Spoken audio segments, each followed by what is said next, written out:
ஜாலியாக அமெரிக்காவில் ஊர் சுற்றி கொண்டிருக்கிறார் முதலமைச்சர் மு.க.ஸ்டாலின். ஆனால் இங்கு தலைமை இல்லாமல் தலைமைச் செயலகம் தள்ளாடி கொண்டிருக்கிறது. ஒரு முதல்வரே வெளிநாட்டுக்கு வெக்கேஷன் சென்று இருப்பதால் இங்கு சட்ட ஒழுங்கு சந்தி சிரித்து கொண்டிருக்கிறது.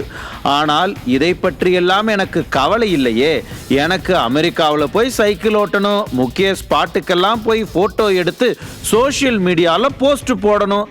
தமிழ்நாட்டு மக்கள் எப்படி போனா எனக்கு என்ன என்ற மனநிலையில் இருக்கிறார் முதல்வர்.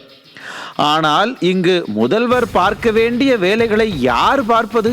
ஒப்புதல் அளிக்க வேண்டிய கோப்புகளில் யார் கையெழுத்திடுவது? தான் இல்லாத போது முதலமைச்சரின் பணிகளை கவனிக்க யாரையும் பொறுப்பு முதலமைச்சராக அறிவிக்கவே இல்லை. அப்படியானால் யார் அந்த வேலைகளை எல்லாம் கவனிப்பார்கள்? இதுதான் சாக்கு என்று தன்னை முதலமைச்சராகவே பாவித்து நடந்து கொள்கிறார் அவர் மகன் உதயநிதி. வழக்கமாக ஒரு துறை சரியாக இயங்குகிறதா என்று முதலமைச்சர் தான் ஆய்வு செய்வார். நல்லது கெட்டதை கேட்டறிவார், அறிவுரை வழங்குவார், நடவடிக்கை எடுப்பார். இதுதான் முதலமைச்சரின் பணி, கடமை. ஆனால் தன் கடமையை செய்யாமல் கடமைக்கு முதலமைச்சராக இருக்கிறார் ஸ்டாலின். அதே சமயம் இங்கு தமிழ்நாட்டில் விளையாட்டுத்துறை அமைச்சர் உதயநிதி தலைமையில் விழா நடக்கிறது. அவர் பாட்டுக்கு விரும்பிய இடமெல்லாம் போய் ஒவ்வொரு துறையாக சென்று ஆய்வு செய்கிறார். முதலமைச்சர் அல்லது அந்த துறையின் அமைச்சர்கள் செய்ய வேண்டியதை அந்தந்த துறைக்கு சம்பந்தமே இல்லாத உதயநிதி தொடங்கி வைக்கிறார், ஆய்வு செய்கிறார். இதுவே வேறு ஏதாவது ஒரு அமைச்சர் தனக்கு சம்பந்தம் இல்லாத துறைக்கு சென்று ஆய்வு நடத்தினால் அது நியாயமா? நியாயமில்லைதானே.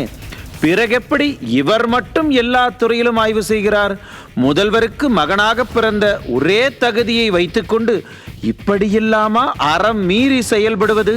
உதயநிதியை துணை முதல்வராக்க துடித்துக் கொண்டிருந்த திமுக கிச்சன் கேபினட்டின் திட்டங்கள் தவிடுபொடியாகியதால் இப்படி ஒரு அமெரிக்க பயணத்தை திட்டமிட்டு ஸ்டாலினை அழைத்து சென்று விட்டால் இங்கு முதலமைச்சர் செய்ய வேண்டிய வேலைகளை எல்லாம் உதயநிதியை முன்னிறுத்தி செய்துவிடலாம் என்று எண்ணி இப்படி செய்து கொண்டிருக்கிறதோ என்ற சந்தேகம் எழுகிறது. அதற்கு தகுந்தாற் போலவே இங்கு நடக்கும் ஒவ்வொரு நிகழ்வுகளிலும் உதயநிதி முன்னிலைப்படுத்தப்படுவதை பார்க்கும்போது அந்த சந்தேகம் இன்னும் வலுக்கிறது. அமெரிக்காவிலிருந்து முதல்வர் நாடு திரும்பியதும் நடக்கப் போகும் மாற்றத்துக்கான அறிகுறிகளா இதெல்லாம்? ஆக தலைமை இல்லாமல் தலைமைச் செயலகம் தள்ளாடி கொண்டிருக்கும் வேளையில் ஸ்டாலினுக்கு அமெரிக்க பயணம் தேவையா? ஸ்டாலின் ஊரில் இல்லாத சமயத்தில் முதலமைச்சர் போல செயல்பட துடிக்கும் உதயநிதி தமிழ்நாட்டின் ஆக்டிங் சிஎமாக தன்னை நினைத்து கொண்டு அவர் எடுத்து வைக்கும் ஒவ்வொரு அடியும் திமுகவுக்கு விழப்போகும் மரண அடி என்பதை இன்னமும் திமுக உணராததுதான் இங்கு ஆச்சரியமே. நியூஸ் ஜே செய்திகளுக்காக இணையாசிரியர் மனோஜ்குமார் கோபாலன்.